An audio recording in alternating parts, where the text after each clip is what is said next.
My name's Gabrielle and my pronouns are she and her. My role is the Senior Project Officer for ADCET, and I want to welcome you all today to this session called Redefining Universality, a context-engaged approach to assessment fairness with our presenters, Dr. Danielle, Hitch and Dr. Joanna Tai.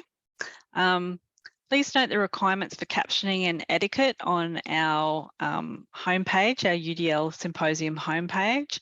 So this session will be recorded, so please turn off your camera and mic for the whole of the session. Use the Q&A function to pose questions to the speaker or speakers. Ensure your surrounding is quiet and non-stressful and non-distracting. Don't forget to tag us on your socials with hashtag UDL Symposium 2023. If you need captioning, you press the CC button at the bottom of the page, or Darren's going to put in a link to the browser captioning that you can access as well. So thank you, Danielle and Joanna. It's over to you. Well, thank you very much. I think we're going to start by showing us a video. Thank you for viewing our poster presentation. My name is Danielle Hitch, and I am presenting on behalf of my teammates, Dion Williams, Joanna Tai, and Jessica Lees. Universal Design for Learning, or UDL, aims to create learning outcomes, resources, and assessments that are accessible and equitable for everyone. The concept of assessment fairness aligns closely with these principles as a means of reducing bias, providing equal opportunities and fair access while responding to individual needs.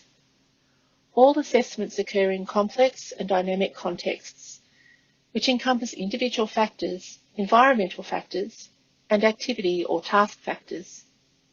When it comes to implementation, context is everything. Today, we are presenting an overview of a critical analysis the team has undertaken about the adaptability of UDL guidelines within diverse learning contexts. We would like to challenge prescriptive approaches to their application in assessment in higher education and propose the use of the person, environment, occupation, participation, or PEOP model in partnership with the guidelines. The PEOP model describes the interrelationships between personal or individual factors, that is person, ecological or contextual factors, that is environment, and activities or tasks, that is occupation, along with their combined influence on participation. Each of these domains incorporates a range of factors, all of which have an influence on how people participate in daily life. This model was developed within the health profession of occupational therapy, hence the use of the word occupation. By occupation, we mean the everyday activities that people do as individuals, in families, and with communities, to occupy time and bring meaning and purpose to life. Assessments are key activities within the occupational realm of education, and in this case, they are the occupations we are referring to. The person domain refers to both assessors and students, while the environment domain encompasses both social and built environment aspects, which are external to the individual. In this brief presentation, we provide an overview of a critical analysis the team is undertaking about the adaptability of the UDL guidelines within diverse learning contexts. We were wondering, do the detailed and tangible guidelines available to support UDL implementation put the cart before the horse by encouraging a prescriptive approach? The diagram on our poster summarises our critical analysis of the alignment between the UDL guidelines and the PEOP model. The domain which aligned with the most UDL guidelines was occupation, as there were multiple guidelines relevant to the design of assessments. The environment domain was the next most frequently identified, with the person domain the least often identified.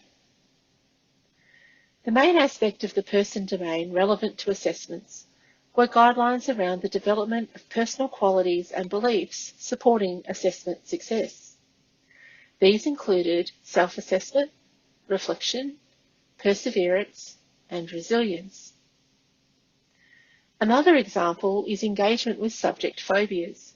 For example, orientation to an evidence-based practice unit could include reassurance and reframing around the student's ability to complete the required statistical analysis. Much of the guidelines relevant to environment referred to the format and content of learning or supportive resources. However, there were also guidelines for the social environment related to access to peers and mentors, and the creation of an inclusive learning and assessment environment. An example of this is provided by peer-assisted study sessions, or PASS, which support the students to prepare for assessments. UDL guidelines regarding assessments focused on diverse opportunities for engagement or response, feedback, and the integration of relevant contextual information. An example of this approach was the use of realistic clinical scenarios as case studies within assessments. However, many of the guidelines are shared between multiple domains, as shown in the white boxes. Highlighting patterns as a UDL strategy is undertaken by persons, both assessors and students, and is expressed in the environment via learning and support resources. An example of this approach would be the design of scaffolding and adjustments for a specific assessment for delivery within the learning environment. The area of the PEOP model, start again.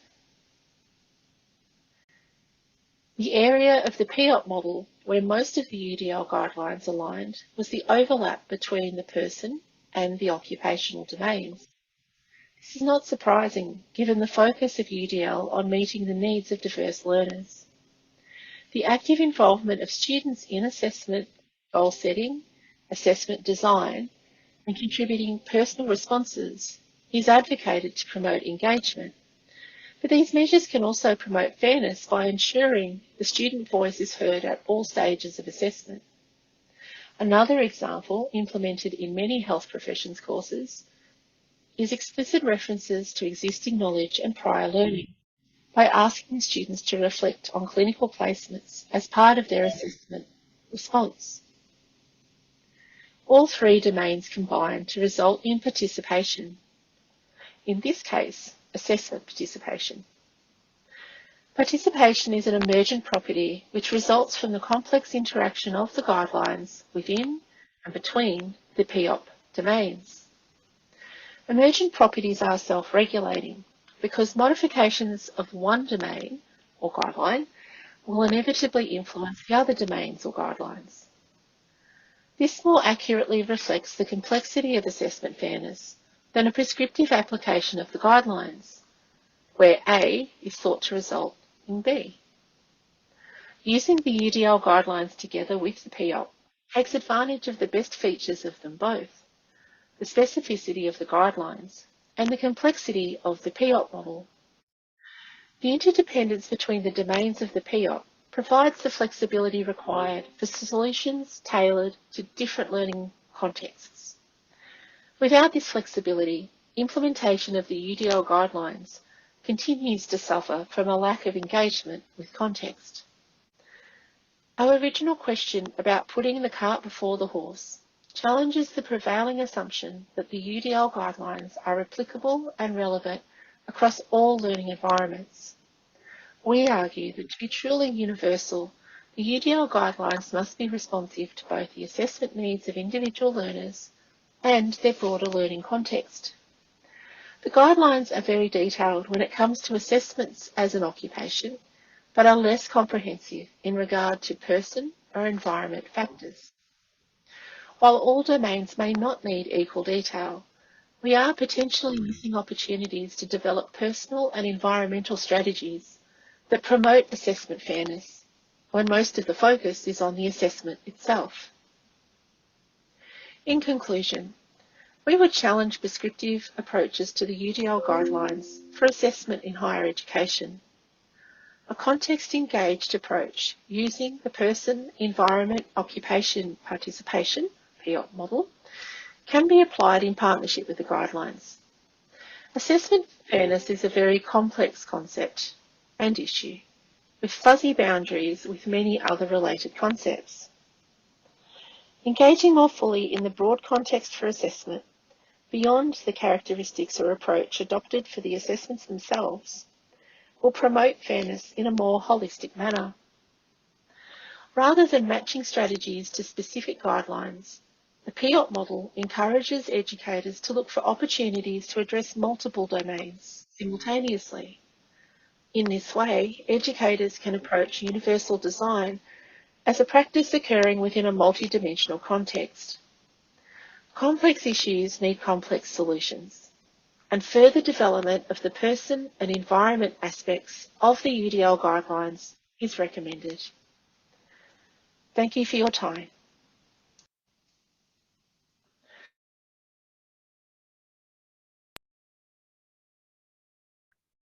Okay, thank you so much. Now we'll just see if there's any questions. You can either put them in the Q&A chat or put your hands up. It's a much smaller group here.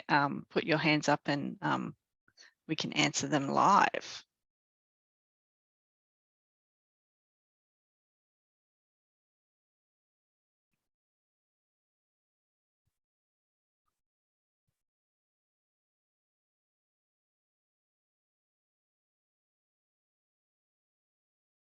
Maybe we have no questions. Don't be shy, people. Yeah, don't be shy. We're very friendly. While we're waiting, I could get a little bit more information about the context of the analysis and the project. So it's fantastic. Yeah, we're focusing on allied health professions. So these are basically all the professions that aren't nursing and medical. So it includes sort of physiotherapists, occupational therapists, social workers. And I guess what prompted the analysis was we're looking at assessment fairness for students at risk of disadvantage, so from equity groups, and also students who are carers, who are often left off that list, but are a very important group. And I guess the allied health context offers the chance to look at assessment fairness in two very different contexts, because some of the assessments allied health profession students do are within the universities. So prac exams, essays, multiple choice questions, all the usual, but a really large and really important part of their assessments are out on clinical placements. And there's a massive amount of diversity in the clinical placements and community placements that they undertake. So it's an opportunity to sort of compare and contrast those two sorts of contexts for assessment and how we can make assessment fair across multiple different environments. And Danielle, how hard was it to implement this activity in your university? Well, I haven't got to the point of implementing just yet. It was very hard to do this analysis. So I'll speak on Dion's behalf with that, because the concepts are very complex and trying to align them sometimes was required a lot of thinking. And I think that's what the section about the boxes in between was really about, that it's never just categorical. There's always ones that fit within multiple categories. I guess it made us think in terms of implementation. You know, there is quite a lot out there about assessment design, but this offers a different perspective. And perhaps once people have been through all the assessment design stuff, they might want to then think about the environmental context, or what can I do on the person level. So it offers opportunities, I think, to extend the way we think about assessment fairness in relation to UDL. But part of the project is we're going to be interviewing occupational therapy and physio students and academic educators and clinical educators. And from that will come out a set of resources and tools to support assessment fairness that will reflect some of the analysis that we've produced today. Great. And somebody's asked, can you provide some specific examples of successful assessment design that incorporates both PEOP and UDL. Danny, did you want me to have a go? Yeah, jump in. Thanks. So hi everyone, Joanna also from Deakin. I'm going to talk about an example that thinks about that adopts a UDL approach. We weren't specifically thinking about the PEOP model at the time because this is Danny's new contribution. But what the first thing is that to start thinking about assessment design is more than just the task itself, but about all the things that lead up to the task. So how do we prepare our students for the assessment task? And this includes things like instructions, like the assessment brief or what's in the unit guidelines. And what we realized when we were thinking about those multiple means of representation of and engagement in terms of what students had to engage with and then how they could represent their knowledge, was that we realized that just having written assessment briefs was kind of not UDL. Right, it's just words. And frequently the words were very confusing when we talked to students about it. They actually said, look, we don't actually understand what this means. If you could actually talk us through it, then that would be really helpful. So in some of the units, we actually had students who had done the unit previously, so talking at a similar level to their peers, actually explaining what the requirements and the format of the assessment needed to be. And so having that audio version and perhaps a more casual use of language was part of the assessment design that supported students towards actually completing the assessment. And I think this really takes on that PEOP model, thinking more about that environment rather than thinking always about the person. It's actually thinking about the environment in which the person is doing the task. So that's great. Ruth has asked, how might assessment criteria be flexible to individual student needs and differences, but fairly evaluated in relation to performance? I think both occupational therapy and physiotherapy had a go at this. So both of those professions have, I won't use the word standardised, but they have clinical assessment tools, which have really tried to capture what are the core things that a student needs to demonstrate, regardless of where they are. So the SPEF, which is the one for occupational therapy, has 7 domains, and they're quite broad in terms of communication, documentation, occupation-based practice. And the way that they're written is broad enough that they are applicable to any clinical setting. And it's up to the assessors to then put in the really detailed feedback about what's expected within that particular setting.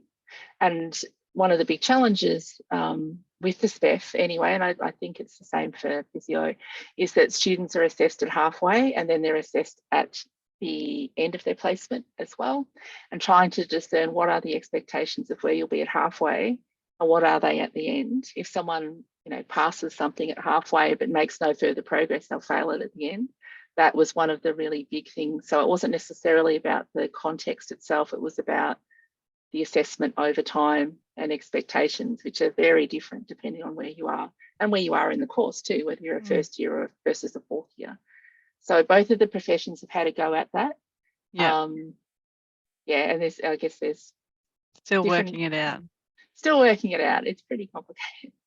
And I guess we also need to remember that things like reasonable adjustments need to be still considered in the context of this. And have you had to consider changes to any sort of inherent requirement type documents? I think in OT there's a lot of discussion about that because we do work in disability a lot. And I think there's also a lot of discussion in OT that it's not just about disability, like all of these measures are good for all students. And that idea of intersectionality as well. So inherent requirements is a really interesting one. And there's a real tussle between what is a reasonable accommodation and what registration boards for health professionals require. So I know that is a long ongoing discussion around that, because we are caught a little bit in terms of what a registration board says has to be done and how we make reasonable accommodations around that. And that's something that I'm actually doing some research on right now. We've been awarded a grant from ACEN to look at this, in the context of health professional placements. And I was just looking at the nursing inherent requirements today, and they're not all the same across all the universities. So what, No. so what, that this suggests that maybe they're not all inherent requirements, right? Anyway, if you are from in the health professions field at all, we are hopefully going to have a survey out about what those capabilities really are. So this is a plug for this other research project. Please fill in my survey when it comes out. And I think and also, Joanna, we'd be happy to promote that on Oh, our Ofsted list as well, because ADCET's been doing some work with ACEN as well about work placements, and I think there is a big disconnect between what actually the inherent requirements are versus what people would like you to have. Wonderful. Yeah. That's and I amazing. think also in allied health, we're not just one workforce. There's 30 different allied health professions, and I think oftentimes inherent requirements are very influenced by the culture of the profession, and views on disability, views on inclusion, and things like that differ for in lots of different ways. So I think that's a big thing in terms of allied health. We're not just one profession; we're multiple, very varied professions, and that's always going to be something tricky to navigate. And in this age of being able to connect so well online, and people doing telehealth placements recently, I mean that's also that the types of work that our graduates are going to go into are not just one kind of work. Yeah, it's not just a hospital-based job anymore. Yeah. These sessions will be available after the symposium. Everything's recorded. We have all the PowerPoint presentations. We'll have all the transcripts. It might take us a little while to get everything up on the website, but once we do that, then you'll be able to review this information and talk directly with Danielle and Joanna about the work that they're doing. So thank you so much for both of you for being a part of our symposium. And I'd like to encourage everybody to join one of the workshops, which is our last session for today. And don't forget that we do have another 3 hours on Thursday. So thanks everybody for coming. Thanks for the opportunity.